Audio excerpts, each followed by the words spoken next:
Good to go. We're here with Schuy from Team Schuskin, or the Dirty Rotten Scoundrels. Bit of a custom-built tinny, so I'm keen to hear, how it came about and get Schuy to show us around. So basically the boat, I bought it as a COVID project that sat in the shed for a few years, and always keen to do the rally. Late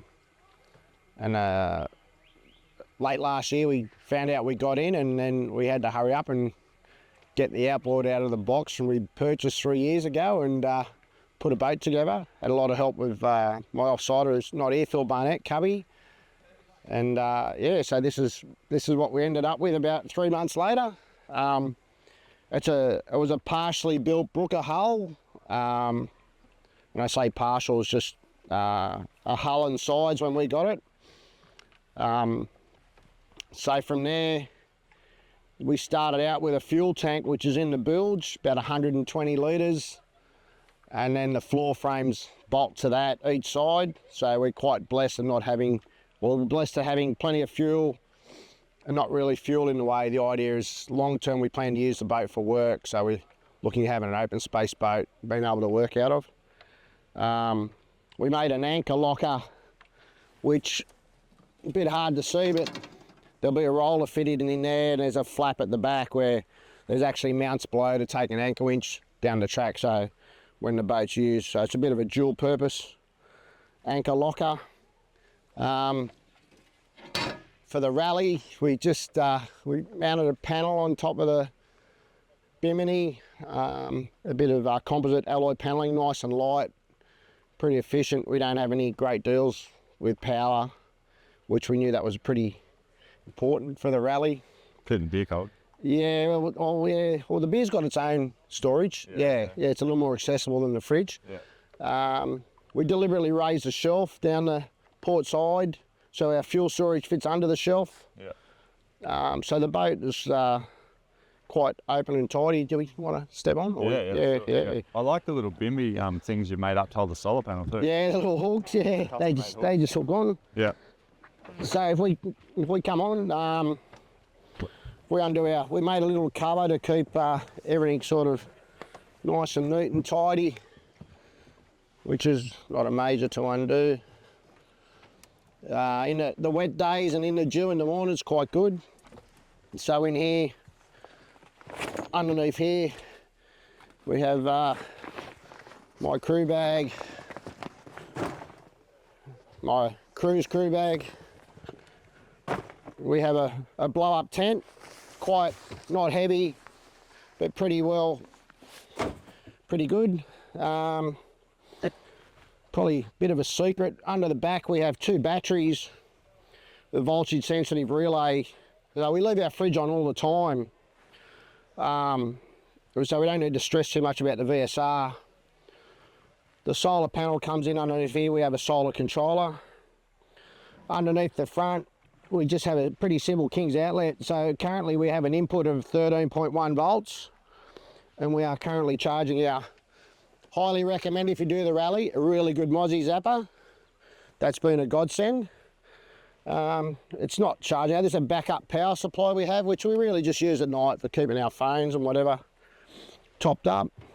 There's our toilet for the rally. We can charge the power supply with a backup panel, which we're not using. Not much left in our fridge now, getting towards the end of the rally. Bit of cheese and dips, bit of mince, a spare meal, some bacon, still got some eggs left, the milk. We basically just keep our food in the fridge.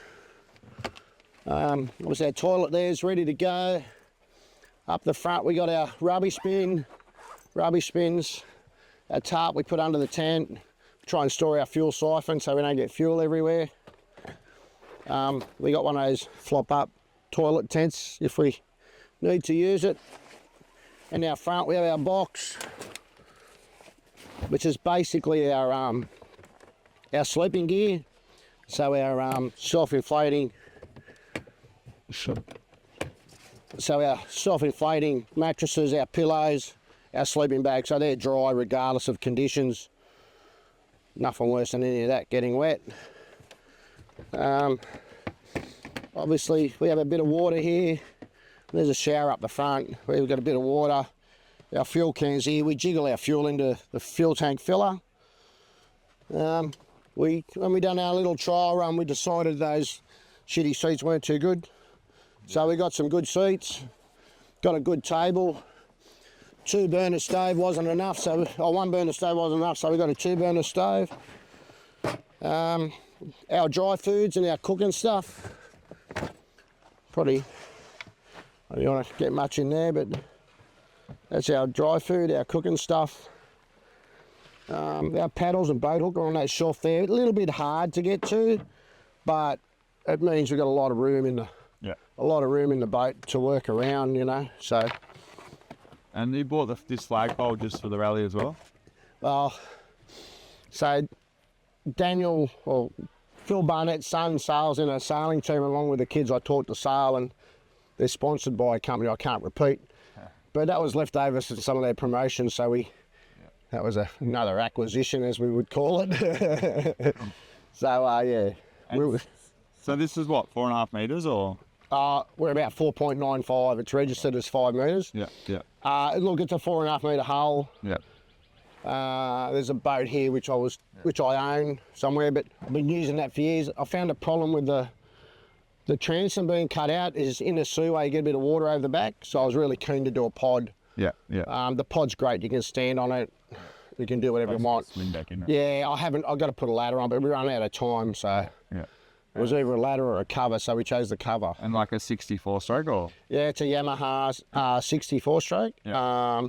Really well looked after by a company in Sydney called Hugh Maroon. Ian Hume and his son, they've done a great job. We had a few minor problems. We had a lot of spray coming up, so we had to deflect the spray from the strakes off the bottom. So maybe take a photo of the boat out of the water. We've got a flat exit, so there's no water coming up. We were worried about salt spray with the motor, with the amount of Ks we were doing. Yeah. We removed the transducer off the back because that was also putting spray onto the motor. Yeah. So we're trying not to put salt spray up on the motor.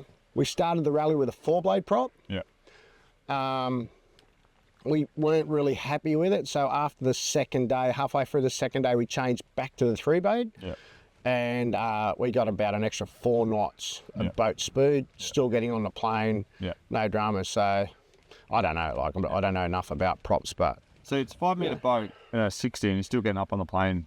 And we can do 27 knots. When the boat's empty, we can do 27 knots. So yeah. Speed.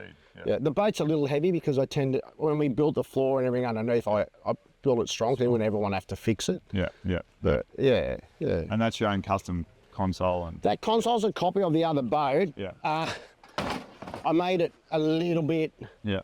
The standard console, they space them off a little bit. Yeah. I made it a little bit wider to try and fit everything. Yeah. Yeah. We have a good connection with Navico, who done a great job supplying the navigation gear. But are you using UHS between your crew or anything? Or a little bit. Yeah. Sorry. Yeah. VHF. We are. Yeah. We have a UHF under there. Yeah. Some of them, but yeah, we can communicate amongst ourselves. But if we want, but no, everything's such touch wood. Everything so far has been touch wood. Everything so far has been been good. Like we got a strap system to restrain that's handy for sure. Restrain everything in so nothing moves. Otherwise you're tripping over. You know. Are you do you use the maps much? Probably shouldn't say it on camera, but Google Maps is better than a lot of them. Yeah. Not that happy with the Invenza. Yeah. The charting's not that great. Yeah. If there was one thing I would do the rally again, I'd probably have a bit more of a look into that, get some more detail. Yeah.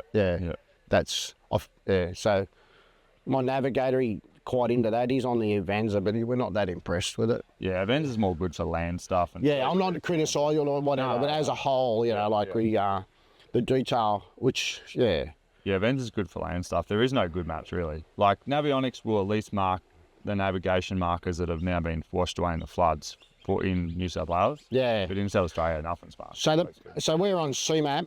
Yeah. And the problem with the CMAP is the cut-off in the CMAP is part into the Murray. Yeah, okay. And then, because that's the East Coast CMAP. Yeah. But then the Southern Australian CMAP only covers the end of it. Yeah. So there's still a black spot, a large black spot in between. So that's I don't know, maybe. Navionics I still use on New South Wales. Yeah, 100%. But SA, there's nothing to use. Basically. There is no map. There's an old paper map called the Murray River Pilot, yeah, but yeah, we're not going to have. That's no good. it's hard Doing work using 20 paper plus knots is a bit hard. But that would be out too after you've had the floods and sandbars moving and all that. It's hard. Yeah, It basically is no map really, unless I build one of my own, yeah. which is maybe an option, but yeah. The detail in there. Oh, we have the little magic. Where's our book? There's our little book. Yeah. So that's been great. I think I said to you earlier. Yeah, we use that a fair bit. Mainly for the distances. Yeah. I probably, if I was going to be critical of this book, Yeah. the only thing I'd say would be nice, like every now and then, where we have on the river markings the distance to the mouth, Yeah. just so you have a reference of. Match it. Yeah. Yeah, but besides, I think it's pretty good. Yeah. But I mean, not Yeah. not Good being enough. it's fine. Yeah. But no, we've had a ball. The boat's been great. Company, everyone's been great. Yeah. I'm coming back. You met some good people. Great people. I don't think I've I think when the rally started, everyone was a bit bumpy jumpy, but everyone's a bit relaxed now, and it's just great. It's really good. Yeah, it's funny they're not as talkative on the first day, and you're like, I wonder how much fun they'll be, but by the end, everyone's talkative. Yeah. No, it's been very, very enjoyable. Yeah, it was funny because my dad sat on the boat next to Schuy on the way back. On the bus.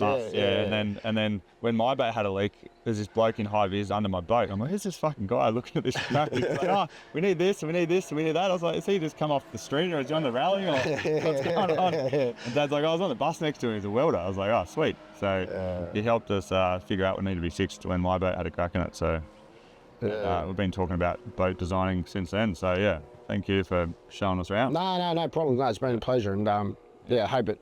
Yeah, I know it'll be a success for you because it's a great concept, and I don't think you'll have anyone at the other end has had a great time. Yeah. So Yeah. Pleasure. Okay, mate. Thank you. Thanks for organising everything. It's been great. Really enjoyed it. Thank you. Beautiful. Okay.